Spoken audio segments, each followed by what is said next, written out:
Hello, everybody. This is Richard Eskow for the Zero Hour, giving you your news roundup. Now, first of all, one of the big news events of the week was, of course, the torture report, which we will go into in depth in our program. So we won't explore it in depth here, except to say it's bad and we should hang our heads. Now, the other big story of the week, the Cromnibus bill, about which the New York Times says this, quote, the near collapse of a crucial government-wide funding bill that now faces a Senate test underscored a fundamental problem with Congress, the lost art of compromise. That is opinion, not news, and the New York Times could not be more wrong. With both parties I'm quoting the Times, with both parties increasingly playing to their base constituencies and their sometimes absolutist positions, many lawmakers are apt to oppose legislation that does not meet their demands in an all-or-nothing approach. New York Times, you are so wrong. This is not absolutist. This is called standing for something. I want progressives to stand for something. I want conservatives to stand for something, and I want the public to make the choice. So let us hope that the fetishization of compromise ends in Washington, D.C. and in the media, and we have a return to honest debate, because I do not think the right wing or the quote-unquote centrist point of view will prevail in such a debate. Now, in other news, we learn, speaking of torture, the name Bush is back in the news. We also learn that Jeb Bush, according to the New York Times, is keeping an eye on the center of the 2016 fray. We are told that though Mr. Bush is deeply conservative on some issues, in other ways culturally and philosophically, he is out of step with the grassroots activists who animate his party nowadays. Now, what this is really saying is that Jeb Bush is a right-winger, but he's not a right-wing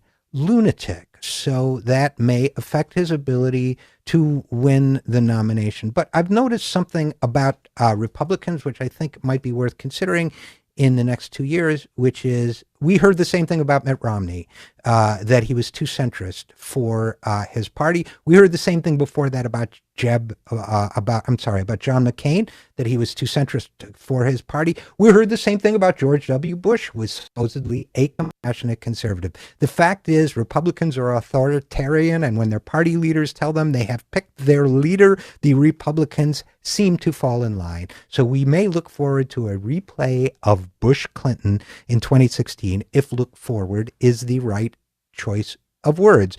Now, we also find a headline on the vanishing male, which is to explore more deeply in the show.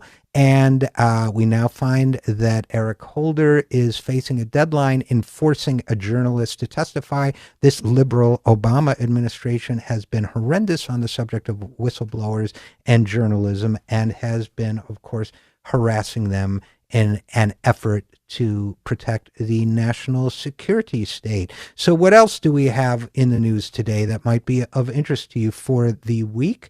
Let me give you another story. We find that Iranian businesses are betting on a nuclear deal. Confidence is building in Iran, with executives and export industries preparing for what they see as prosperous days ahead. Why?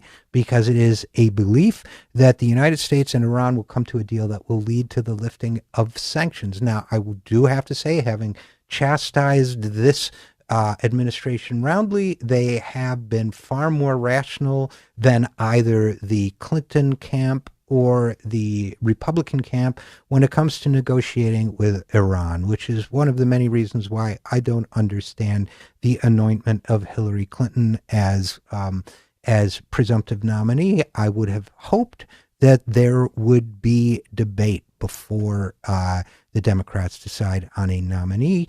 But of course, it's not mine to say. The party leaders appear to have spoken in that matter.